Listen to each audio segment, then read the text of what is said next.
Ask anyone about Doom, and they'll probably tell you that it's one of the best video games ever made. To this day, Doom's impact on the first-person shooter genre is still felt. I mean, it took forever for us to stop calling it Doom clones, right? Doom became a worldwide phenomenon upon its release in the early 1990s, and just like every other popular video game, Doom was ported to literally everything under the sun, from the Sega 32X to modern-day ATMs. One port that is never talked about, however, is the Sega Saturn port. Developed by Rage Software, Doom on the Saturn is basically a rough port of the PlayStation version. A very rough port. An ungodly rough port.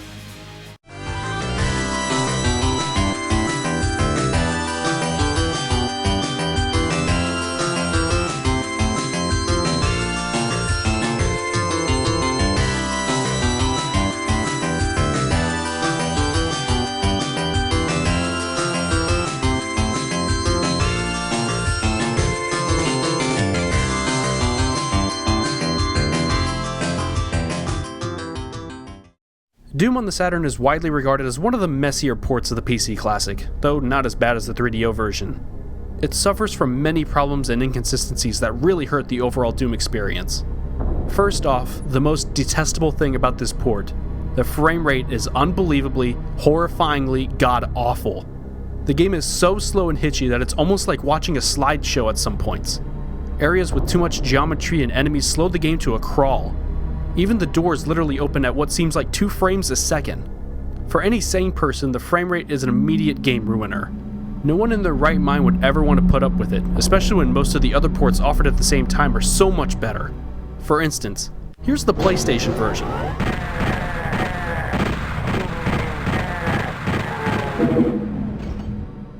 And here's the Saturn version.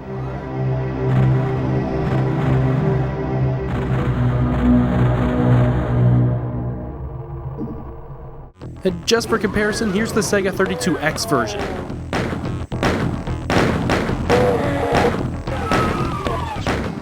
Even the 32X version runs smoother than the Saturn port. Getting away from the frame rate for a moment, the game also has a few other odd issues. While you and the enemies move much slower, your gun actually has a faster firing rate than in other versions of Doom, which is pretty strange, but anything I guess to give you an upper hand while you move at a snail's pace at times. Another really bizarre thing is on the back of the packaging. The game goes and advertises the multiplayer being one of its defining features, and that would be great if it were actually in the game. Yeah, there is no sign of the multiplayer component anywhere in the actual game. They remedied this in the European and Japanese versions, but what the hell?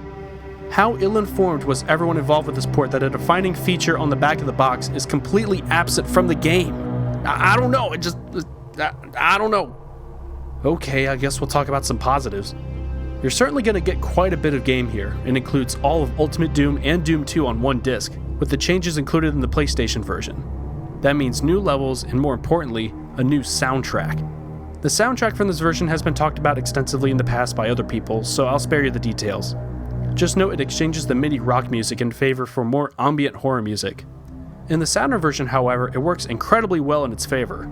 With this version's incredibly slower pace, having the faster rocking MIDI music of the PC version would be way too out of place, and in my opinion would put the game in comically bad territory. The new slower paced ambient horror soundtrack works great with the slower gameplay. In fact, it gives the game an entirely new atmosphere compared to other versions. Slowly walking through dimly lit corridors while haunting ambience plays gave me a feeling of dread while playing. Sure, it was the same old Doom to some degree, but it felt like I was playing a horror game at times, and I thought that was really cool. Also, playing Doom on the Saturn gamepad just feels good. Sure, you're going to have to deal with those slower controls, but after messing with the PlayStation version for this review, it made me want to go back to the Saturn D-pad ASAP. The controls are also fully customizable, which is a nice plus. Despite all the changes and problems, this is still Doom. I could run, or slowly tread, into a room of baddies and take them all out with a shotgun or chain gun and still feel satisfying. I think it's a true testament to how good of a game Doom really is. You can literally crap all over it and you can still find some enjoyment in it. That being said, there is little to absolutely no reason to play Doom on the Saturn. I hear that the Japanese Saturn port fixes most of the issues, but I can't say I've ever played it. With the millions of other ports out there though, I'd recommend you find your Doom fix elsewhere.